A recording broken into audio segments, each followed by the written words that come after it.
So here's an example of Jimmyjane putting these elements together, and you can be the judge whether or not we're doing so successfully. In creating our new vibrator, this was the thinking. Totally summarizes a couple of years of work and thinking, but stats you already know. 75% of women require clitoral stimulation to achieve orgasm. You can use whatever number, a lot of women. 78% of women who have used vibrators have used them with their partners. There are some asterisks next to that, but you get the idea. Couples, not just individuals, not lonely women, we all know this. 87% of women, this was a new one for me, masturbate with their hands. The percentages here wouldn't add up to 100%, but because people masturbate in many different ways. We're very inventive that way. Shower nozzle, pillow, humping, whatever. There's all sorts of different ways that people masturbate. 87% of women masturbate with their hands. So guess what we did? We opened up that book. Not literally, there are other steps as well, but here we are looking at specific data on finger sizes and so on.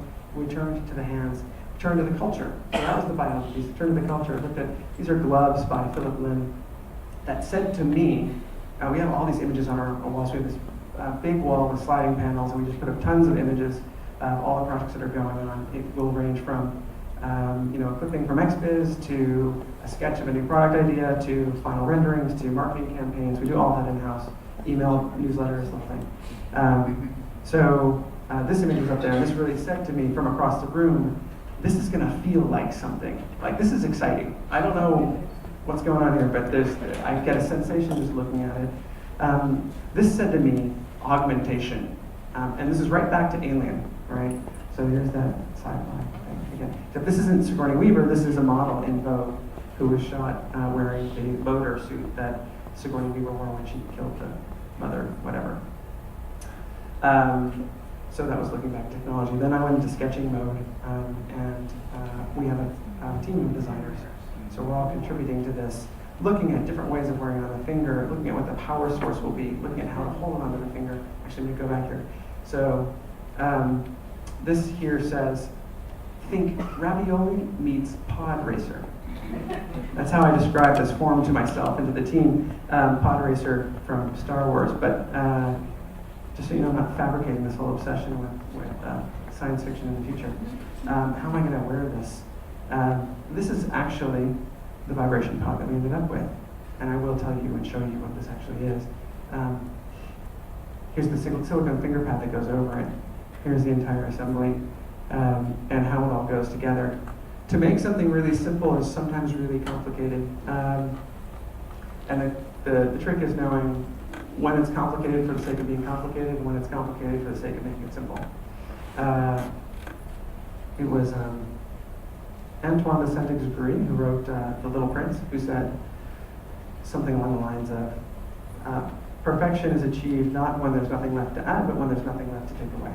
And I think that's the basic design principle that we also live by at Jimmyjane.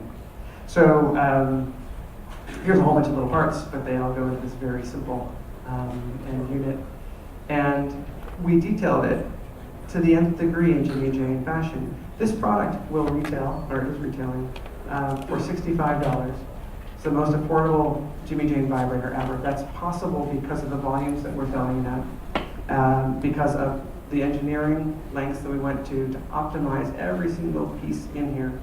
And that still left us room for instance, 24 karat gold plating on the contacts, so that this thing will always make good, this battery pack here will always make good contact. It's really a question of leaving no stone unturned. We say the pleasure's in the details. What was the point of all this? The point was, let's take the most natural way that we touch ourselves or one another with our hands, the way that we explore with our fingertips, and let's power that. Let's basically graft a Form 2 onto your hand.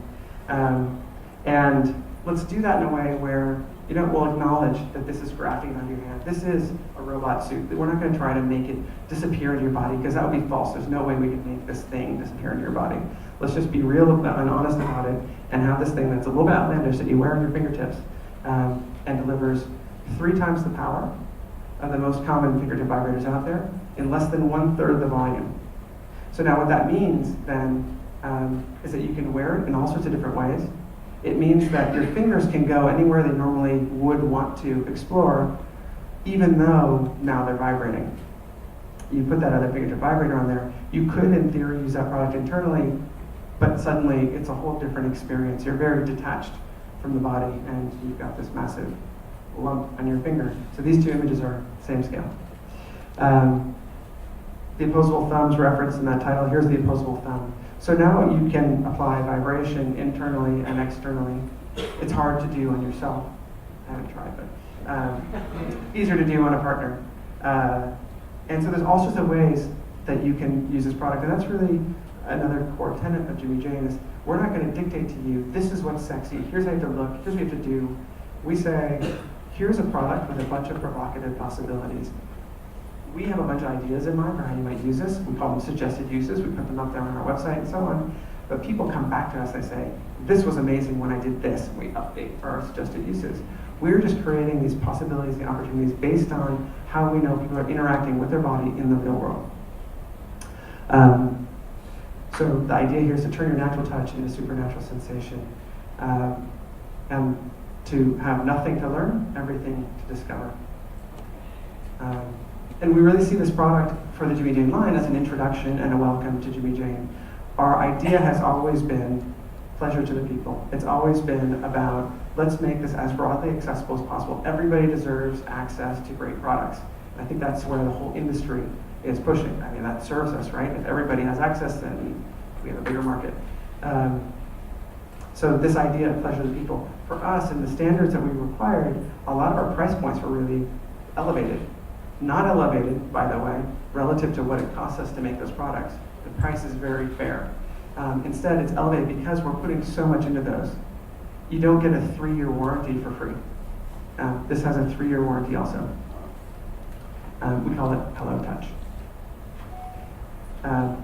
So that's how we're putting this all into action. The parenting piece is really the final piece, and that's this.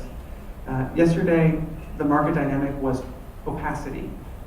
It was a very opaque market. Distribution was industry push. The marketing was making big promises, and performance was really the approach to the products rather was really about diversify, have as many as possible, and some of those are going to hit. And that was the approach to thriving. Tomorrow, I think it's really about a transparent market. It's about consumers pulling the product into the retailer, going into name the retailer you want to be in and saying, hey, do you have that new product that I heard about from my friend? That's a success. Big expectations was big promises, now it's big expectations on the consumer side. Because they can have big expectations. Because we're all pushing each other to deliver more and better, which is good. And a focus in order to win, focusing on fewer products, fewer is more in terms of delivering great product. Everybody has a limited budget. I don't care how big you are. If you put that same budget into fewer products, those products are inherently going to be better. Go ahead.